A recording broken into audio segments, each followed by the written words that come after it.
Willow Creek was the kind of place you'd drive through and forget you ever passed. Nestled in the shadow of dense woodlands and winding rivers, it was quiet, safe, familiar. The kind of town where neighbors waved, where porch lights flickered on like clockwork, where nothing truly bad ever happened, until Sarah disappeared. Sarah Caldwell was 22, born and raised in Willow Creek, a barista at the local coffee shop, a painter, known for her soft voice and late-night walks through the woods behind her family's home. On a Thursday morning in late October, Sarah didn't show up for work. Her phone was off, her car untouched in the driveway, and her bedroom? Neat, as if she'd never left. At first, the town assumed she'd run off. College stress, a bad relationship, maybe a quiet escape. But those who knew Sarah, they knew better. By the weekend, Willow Creek had shifted. Porch lights stayed on longer. Conversations turned into whispers. And just beneath the surface, something darker stirred. I arrived in Willow Creek 3 days after Sarah vanished. I wasn't sent here. No assignment. Just a growing obsession with the quiet kind of stories that no one else covers. The ones that keep you up long after you leave. I spoke to her coworker first. Said Sarah had been distracted. Quiet, even for her. Kept a small notebook she never let anyone read. Said she'd been visiting the forest more often, sketching something she wouldn't talk about. Her bedroom was still untouched. A few framed paintings, mostly forests. Shadows where faces should be. But on the edge of her desk was that notebook, water-damaged, torn, and mostly illegible.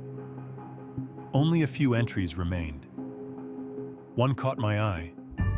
There's something beneath the trees. I hear it when I walk alone. I don't think it wants me to leave. The police found no signs of struggle, no forced entry.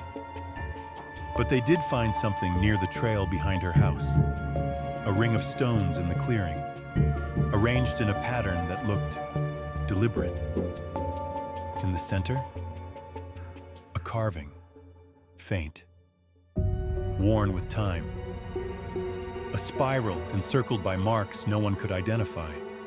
Locals said it was nothing. Kids fooling around. But others, the older ones, didn't speak at all. Just shook their heads and changed the subject. One name came up again and again in hushed tones. Black Hollow. An old section of the forest, untouched for decades, supposedly cursed. That was when the stories started coming out. The ones people swore weren't real. Disappearances, vanishings, always the same place. Locals call it Black Hollow, a stretch of forest untouched by trail markers or logging companies. No cell signal, no wildlife sounds once you step too far in. It's not on any map, not anymore, but it's there, waiting. I went looking for the town records on the place. Nothing official, but tucked deep in the library's basement archives, I found something. An old surveyor's sketch, dated 1894. Handwritten notes beside it. Avoid this ground. The trees do not grow right. The air does not breathe. There were whispers of settlers, early Willow Creek families, who practiced something older. Before churches were built, before roads were paved. They called it the returning. A seasonal offering meant to keep something beneath the forest appeased. No names, no idols, just silence and offerings left in the spiral. It was all dismissed as folklore, campfire nonsense. But then I found something else. A clipping from 1956. A missing persons notice. Elaine Miller, 23, last seen walking near Black Hollow. And another, 1933, 1908. The names changed, but the story didn't. Always a young woman, always the forest. I showed the carving to a professor of folklore in the next town over. He went pale when he saw it.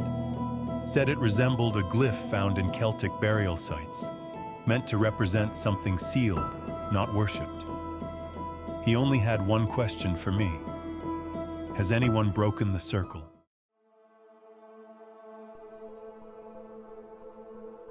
There's a moment in every investigation where your gut knows before your head does. Mine came when I saw the photo, buried in an evidence box no one had looked at in weeks. A trail cam photo, taken 3 days after Sarah vanished. Blurry, poor lighting. But the timestamp was clear. 2:14 a.m. The camera faced the trail leading into Black Hollow, and in the photo, barely visible, was someone standing at the edge of the frame. Sarah, or someone wearing her clothes. I took the photo to the sheriff. He said the camera malfunctioned, dismissed it. Same story from the deputy. But their eyes, they told me they'd seen something too. I asked for the full file. They said it was sealed. But that night, I received an envelope under my motel door. No return address. Inside, photocopies of old journal entries, dated back to 1912, all from a woman named Clara Morton. She wrote about her sister going missing, said the town performed a binding ritual to stop the forest from taking more. The last page read, "If the markings fade, the forest remembers, and it will call again." Then came the call. An officer who had worked the scene said he needed to talk. We met in the parking lot of an abandoned church on the edge of town. He wouldn't go on record, but he told me this. That clearing where they found the spiral, it's been there longer than the town. We cover it up every time, pretend it's nothing. But every few decades, the spiral reappears. He handed me a photo, yellowed from the 1970s.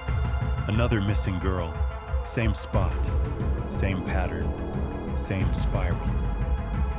That's when I realized this wasn't just Sarah's story.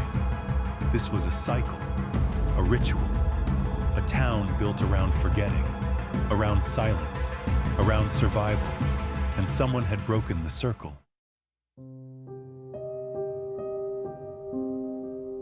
I left Willow Creek on a gray morning. The mist hadn't lifted. Neither had the weight in my chest. Sarah was never found. Not officially.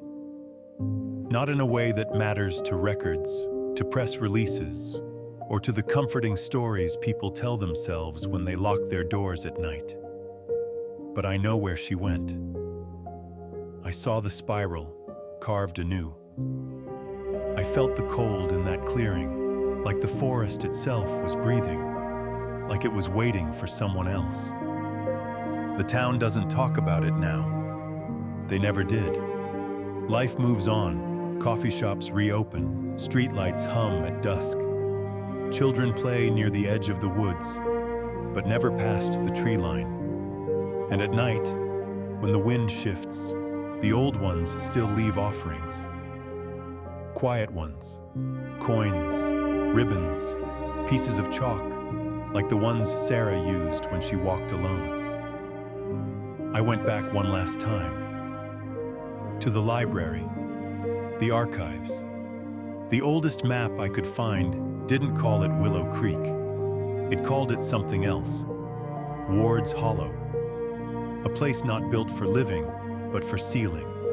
Not for homes, but for keeping something in. We chase stories because we think we can understand them. We think shining light on the dark makes the dark go away. But some places, some stories, were never meant to be understood, just remembered.